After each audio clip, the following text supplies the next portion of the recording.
that the matchup is actually super winnable. And here I want to see whether Loliels or Panda is actually able to start a freeze, making it so that they will win every trade. But we've got back into the game.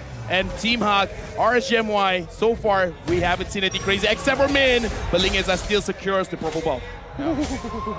Min, he could be in danger right now. He's surrounded by 3 members of RSGMY. He's gonna flicker, try to get past Lexia as here comes Gary, but Min will be the first. Oh! Gets the 2-man breath of the ocean right under the steel cable spam, beating 2 kills over the Team HAQ. Beautifully played by Mon there, making sure that he uses the Ocean Oddity to close the distance, petrified to hit secure the breadth of the ocean. Nicely done by Team HAQ. This is terrifying right now. You can see there's a lot of... Where did he go? That is a lot of damage from Min. I'm guessing that was like a maximum charge Guardian Boa, and it just like, bam, died. Like, don't underestimate the damage of Lolita, I guess? I suppose. I don't even... If I was in Izanami's position, I don't think I would have died there as well, but I guess not. Things are looking a little dicey here for RSGMY now that Team HAQ is starting to build up that lead. And this is exactly what they were going for, right? With their draft, Team HAQ basically set it up so that all of the lanes of RSG are going to be a little bit slower with these late game heroes, so they want to use this momentum. So far, I think we need to keep in mind that Lola is not exactly having the best laning phase, especially against Iris so far. He is calling Mon E here for some help. If they're able to pull this off, because Mon should hit level 4 off of this next wave, we'll see how this goes for RSGMY. Ooh, but down here, they're going to be able to find Izanami. What are you doing down here, my friend? The turtle now going to be contested as the Numenon Blast secures it with Gary. Lingeza now in danger, dashing past Min and Gary. Iris will be able to buy him enough time to escape as Lexia forced to go out the other way. Team HAQ coming out on top. Really unfortunate. Lexia used this retribution early on, allowing Gary to steal this away with the help of the Numenon Blast for sure. I definitely think Lola could have actually gotten the kill there on Lexia, but he was a little scared of the ult.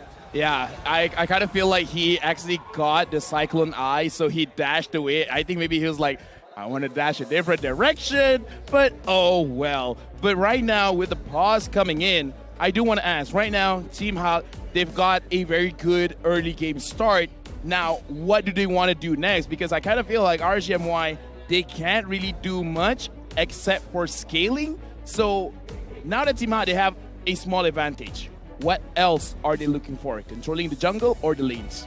Well, I would personally think that Team HAQ, they mainly want to control the enemy jungle. They recognize that Lingeza as a player relies very heavily on Snowball. That goes double-fold when he's on a hero like the Karina. If he doesn't get a good start, it's very difficult for him to continue scaling up with his team. I agree with you there, but I think, for Team HAQ, if they want to get maximum value out of this, they're going to mirror this Karina. If she's going to the top side to clear her jungle, that's where you send your mid laner controller over there to make sure it happens. My God, I can literally hear my eardrums ringing here. I love it, but right now I want to talk about the gold lane because I was talking about how they're manipulating it, right? And Panda, he was able to establish a freeze. So Loliels, if he wants the farm, he has to be a little bit overextended. So will Gary be able to use this and try to kill Loliels a few times in the early stage of the game? So that's why in my head, it's like, if they want to go to the jungle, they can. If they want to go to the lane, especially Loliels, they can. It's just that which one is a better priority right now? I think we have to keep in mind the game state of the lanes, right? Let's say if we do see Panda taking a terrible trade and really needs a little bit of a push to get back into the game, that's when the supports start making their way down to the bottom side of the map. And the same thing goes for the top side of the map as well. Either way, it depends on this lane state. If they are not too out of the game, it's fine. Leave it as a 50-50, keep it volatile, ensure that you do not die, and if you do, that's when you call for the cavalry. But I feel like there's also the possibility that Team HAQ could purposely allow RSG to shove the waves in because they know that they are going to have stronger map control with the mobility on Gary, with Min and Mon obviously being very active around the map. So as long as they stay around their towers and force RSG closer to them, they can get the gank and only then play aggressive. Okay. If that is the case, then I would imagine that it's off of the rotation of the jungler. Let's say if it's the gold lane, for example, let it push into you so that your opponent has to walk out a little further out. Then maybe we can get a setup going. Well, hopefully they are able to achieve that right now, as Team HAQ has very quickly built up a 1k net worth lead. Next turtle nowhere in sight.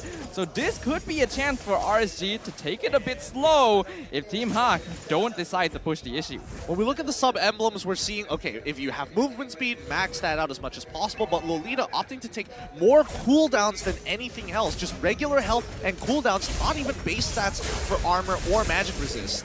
But we can already see Team HAQ applying a lot of jungle pressure. Gary knows that he will be superior to Link Eza at this point, as the Karina has not been able to snowball to any extent.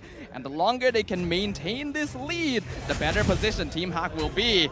Iris, he's gonna know his limits. He's absolutely fine down here. Yeah, but you can see the rotation coming in from Mon. He's gonna proxy this wave super early on. So that means Team HAQ is gonna have first rotation and control over the bottom side with 20 seconds on the clock for Turtle. Right now, I do want to ask, because it looks like Link Eza is probably going to be a tanky overboard that. Well, that's exactly what they were waiting for, Mon. He wasn't waiting to clear out the wave. He was waiting for Iris to come back, get the ambush, shove out the bottom tower, and guess what? The turtle is respawning on the bottom side of the map. Yeah, nicely played coming in from Mon. He made sure not to reveal his face to the wave or even to the turret. Now that they have it, topside getting attacked. Panda going to be given information by Min. He's looking for the Numan on Blast, but will not invest the Flicker. I think that's the smart choice. Not enough damage on Iritel yet. Yeah, but this does mean that the turtle falls into the hands of Team HAQ, right? Iris is basically having to try and look for pressure. Up and now, they're going to be grouping up real hard. RSG, 4 players in the mid lane, but too late to actually respawn to the turtle take. Team HAQ right now, their macro management is very impressive and making it difficult for RSG to do anything. Gideon, I gotta ask, right now Team HAQ, 2.4 goal lead ahead. RSGMY, are they still in an okay spot or should they be worried? I think they should start getting worried here because they are on the cusp of losing at least a 5k goal lead to Team HAQ by the 7th minute. And it really comes down to this upcoming play, right? If they lose that mid-tier 1, they're going to have 0 pressure, and then that 5k goal lead is guaranteed to be in Team HAQ's hands, and that's what they're positioning for. Ooh, is Anami gonna get taken down to 20% HP? Oh no! And they find Link Eza in the bush, not having any backup. Team HAQ now they're gonna connect the pulls. They're looking for Lexia. I'm offended. Actually does buy him time. The flicker over to the tier 1. So he'll get out safely for now. Team HAQ, they're just gonna stand there. They're gonna zone out RSG, take a free tier 1 mid. And this is exactly what I'm talking about. Team HAQ now have opened up the map so much. They don't really care about the top side because they want Irithel to scale for as long as possible. And rotating down to the bottom side of the map just to collect as many waves as they can, that's totally fine. But now the dive. Yeah, Gary looking for Lolia's. Actually, no. Looks like he will settle for the gold crab here. Not too certain if he had the purple buff, so it might have been a bit risky to dive on that. But the more pressure Team HAQ applies, the better of a state they'll be in.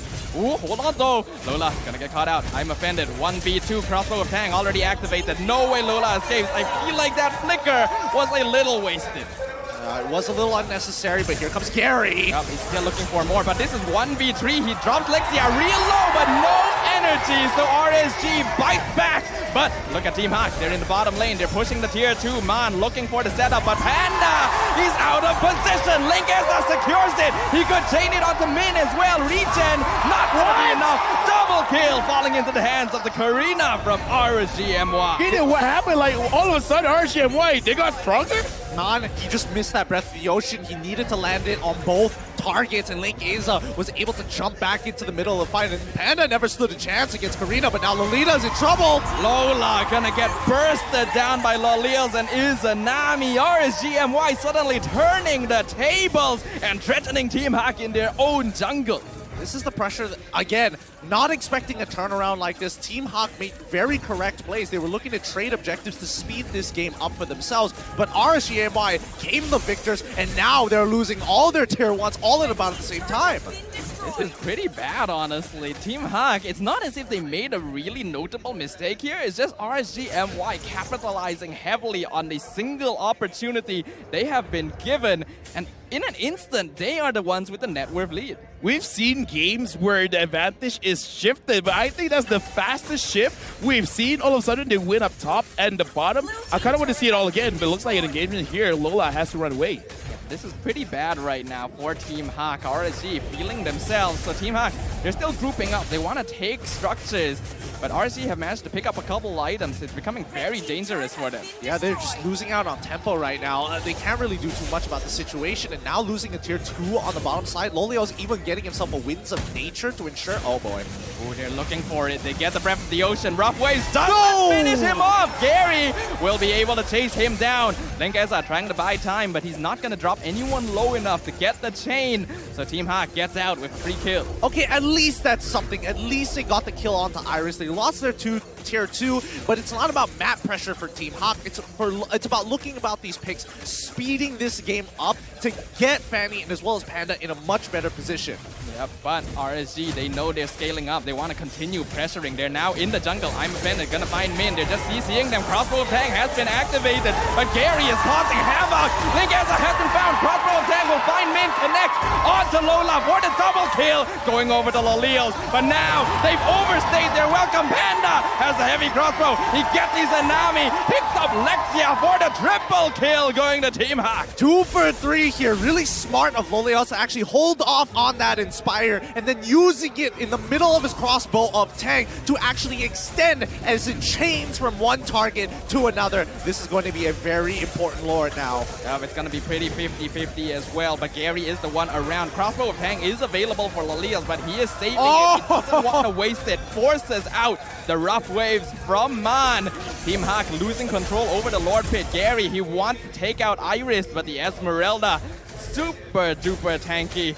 RZMY retain control. Oh boy, Gary doesn't have his retribution. This is going to be really bad for him. How did they get in on this fight? They need an angle.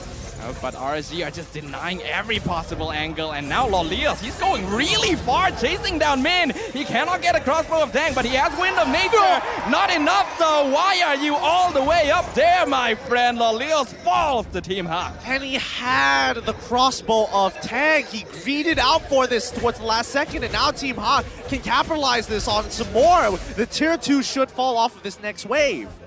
That's quite an uncharacteristic mistake there. Lolios just seemed to get a little bit more too aggressive. He thought for sure he would get the crossbow of Tang in time onto Min to actually keep himself alive. In my head, that was kind of characteristic of Lolios. He wants that flashy 1v2, 1v3, 1v5. And like he didn't say it, he had the crossbow of Tang, but just that microsecond, it really turned things around. But right now, with the Lord here, RGMY, do they want to go crazy and try to fight against Team HAQ again? I don't think so. I don't think they have enough information. They see Paquito on the top side, but where is Kadita? Where is Irithel? Ooh, they did find Irithel, but Link Eza not gonna risk the fight right now. He knows that he is not that farm that he can just instantly one-shot anyone. They need to take this slow, make use of the Lord to potentially take this tier 1, which they're gearing up for. Well, Iris doesn't have enough mana. He has to recall here. Lola cancels him, but the bottom side of the Lord is pushing in RSG's favor. Gary, he's got to get on out of there eventually, right? The mid-tier 1 is still up for Team HAQ. Well, I think Team HAQ should have no problem defending against this, honestly. Gary already doing a lot of damage and getting out as well without losing too much. So this is an impressive defense. RGMY though, looks like they still want to pile on the pressure. Is this a good idea? Gary might be diving a bit too far. They get the pull onto Min in the backline. Man getting the rough waves, doesn't manage to execute anyone, but here comes the Numa blast. Gary gonna get the killing spree onto Link Eza. The drive-by going to end in Team HAQ's favor. Dang, that combo was so fast coming out of Gary. You don't even get to really react to it as if you are playing carry. You're just hoping for the best at this point. Honestly, looking at the situation, Gary with a fighter emblem, even I did not expect that much damage for RGMY. They're still considering Min and Lolios. Yep, that's quite dangerous there. Gary definitely does have the Blade of Heptaseas. Definitely a bit unusual considering, as you mentioned, he is going for that Festival of Blood emblem rather than the usual killing spree or high-end. Actually, no. No Blade of Heptaseas. Just full penetration, Hunter Strike, and as well as Malefic Roar. He even has an Athena's Shield just in case Izanami tries to one-shot him as well, or even Link Eza if they even manage to try and commit on top of him. I thought the Radiant Armor would have been a little bit more effective here, but at the end of the day, it's about how much you maximize your 2 damage items. Numenon Blast gonna be flickered. They find one. Iris caught out by himself. Mega kill going to be picked up by Panda as Team HAQ secures another tier 2.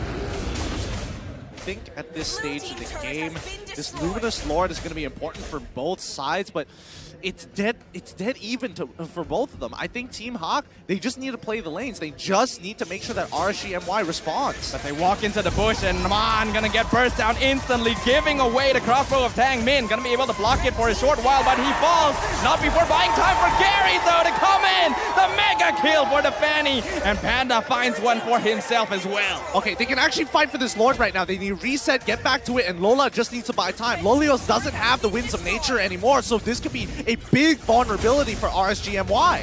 Yep, Lola, he's here providing vision. Iris will eventually find him, but Gary is already here. Both Linkeza and Gary, they do have their retribution, but Gary being zoned down, will he be able to pick it up? But he's gonna get shut down by Lolios right afterwards, though. All things considered, one could say pretty worth. That was highly worth. Highly worth. Right now, Team HAQ, again, they're still in the lead, but it looks like RGMY and Team HAQ, every split decision, because it's always like, what do we want to go for? The Lord, the team fight. And I think Team HAQ, they got to realize RGMY right now, they got to look at Lolios because he doesn't care about objectives. He wants to fight. And if he overextends, that's game over for RSG. Yeah, he definitely has to watch out his positioning a little bit, but now Panda gonna start on Lexia. The flicker used and wasted because he mistimed it with the I'm offended, allowing the Lord to crash with literally no HP. Iris unsuccessful in his defense. Oh, this is so scary. That one I'm offended could have changed the game had he caught Panda in time. Oh! Ooh, they get the tower. Here comes Izanami with the brilliance. They're all stacked up on Team HAQ. Wind of Nature popped by Panda. He buys enough space. He gets out. Iris is dropped. Immortality on Link as a popped as well. Petrified just to keep him in place a little bit longer. The Karina wants to run, but there is no escape as Team HAQ takes him down. Played beautifully by Team HAQ there. Panda continues to live longer than he should. Linkeza did not get his ult reset like intended, but got very, very close with no inhibitors, no mid inhibitor. Team HAQ will take full advantage of this. And here comes Gary. He's got Lolios instantly. Lexia falls right afterwards. Izanami, the only one, and he cannot defend against the full power of Team HAQ. They will secure victory in game 1 of this series. What a back and forth between RSG MY and as well as Team HAQ. Not a moment to breathe. Team HAQ now up by 1 point. We got to look back into the draft, man, because Team HAQ, they banned out the Balman, and that really showed they wanted a Fanny and Gary. I got to say, man, you got to respect this, guys, man. If you have no way to counter it, then just